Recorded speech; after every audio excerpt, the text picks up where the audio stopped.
This video will mostly be for the ladies, but men can definitely get something out of it as well, as many female narcissists and sociopaths play these same games. As you all know, trying to leave a relationship with a personality disordered individual seems almost impossible. When we do leave, it is almost as if a chunk of our soul has been damaged. It is one of the most painful things. A breakup from a healthy person hurts like crazy, but the pain is 10 times worse when leaving a narcissist, sociopath, or psychopath. This was calculatingly done on purpose. Today I'm going to explain the primary way a male sociopath or narcissist hooks their target and keeps them coming back. Covert narcissists are very calculating.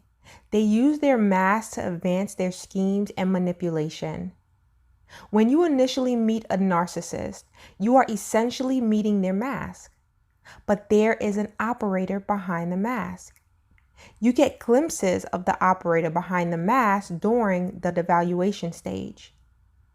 This is through things like their hot and cold behavior, their sadistic smirk, the narcissistic stare, their disrespect and put downs, their constant need to overstep your boundaries, their lack of empathy, their deception, their subtle contempt and arrogance, and their maladaptive behaviors, just to name a few.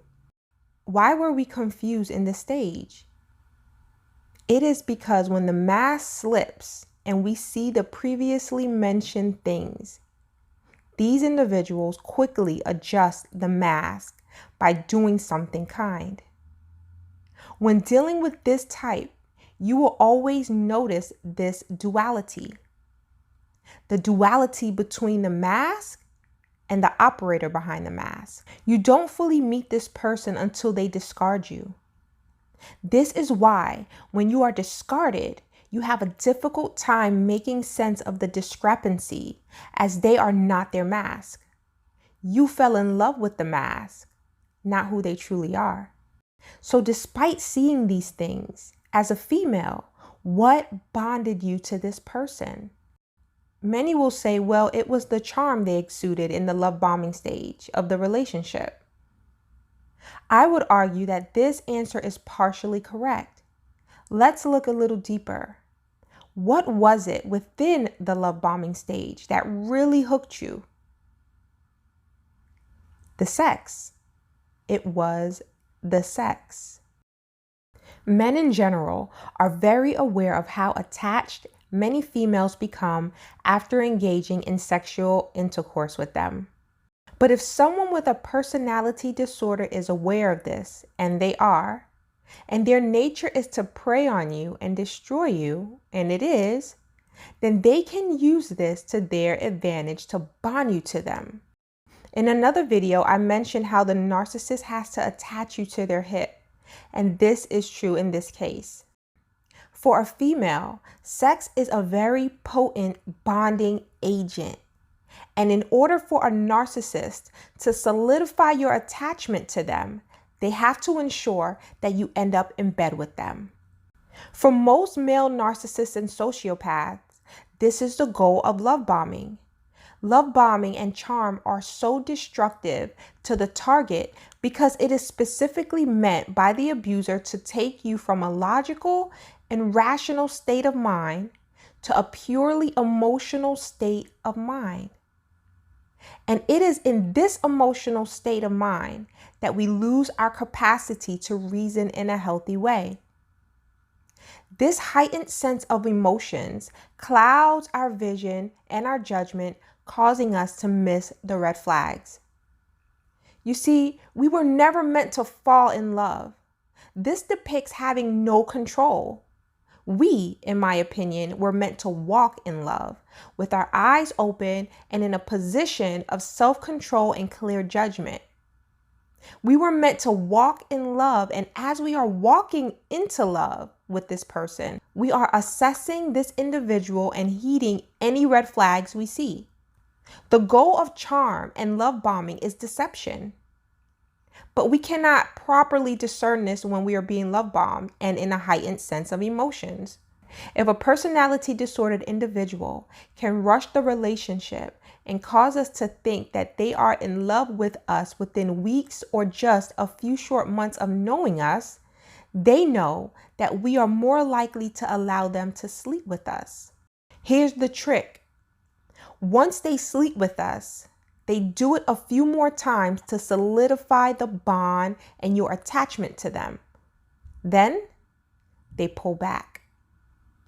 These individuals pull back because they are testing the bond to see if it took. How do they know if the bond took? We have now become needy, anxious, clingy, and insecure when we don't hear from them. We are now checking their phones, showing up to their home late at night to make sure another female isn't there.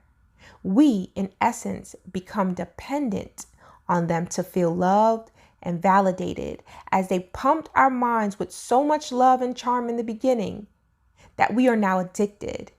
And you add sex to the mix and we are now borderline crazy about them. We have now become addicted to a counterfeit love, which we will later find out never existed. And when they see these signs in us, they know that the bond is now solidified. So what happens during intercourse with this individual that causes us to bond to them? Well, a powerful hormone called oxytocin is released after lovemaking. This hormone increases our attraction and attachment to the person we made love to by telling us this person is perfect for me. This perception is an illusion created by this hormone about this individual that in this case is not grounded in the truth that this person is perfect for you. Therefore, after a few more times of sleeping together, this statement is now reinforced and we take it in as truth. But it is not because the statement is true, but because of the powerful hormone that was released. So we see here why we are love bombed and why the relationship is rushed. They must get us hooked by sleeping with us. If we are not hooked, then we are not dependent on them and they need us to be emotionally dependent upon them.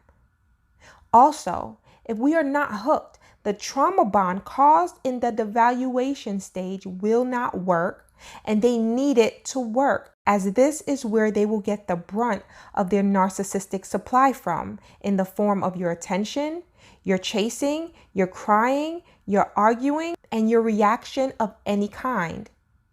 And if they are the sadistic type, they will get much pleasure from seeing you in immense emotional pain when they reject you.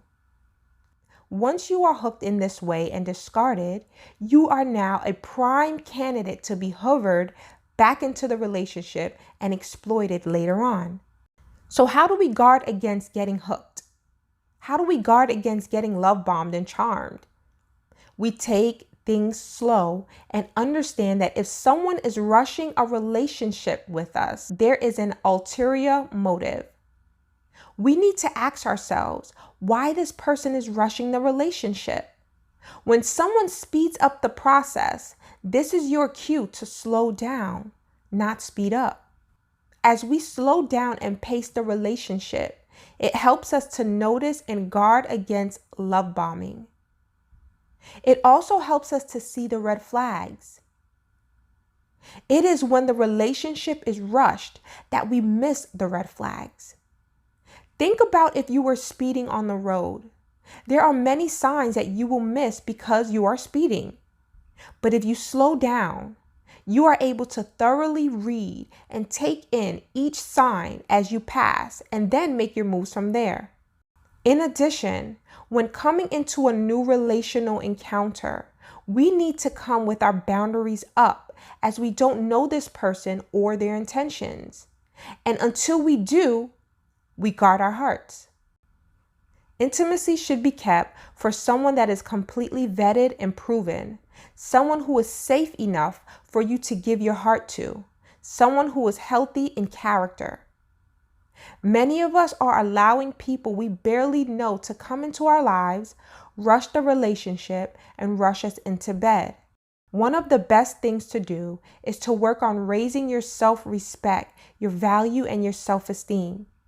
When this is done, your standard will be much higher and you will be a much more difficult target to those who have a personality disorder or are toxic in general. This is all I have for today. Hope this helps to clarify and expose the way these individuals work.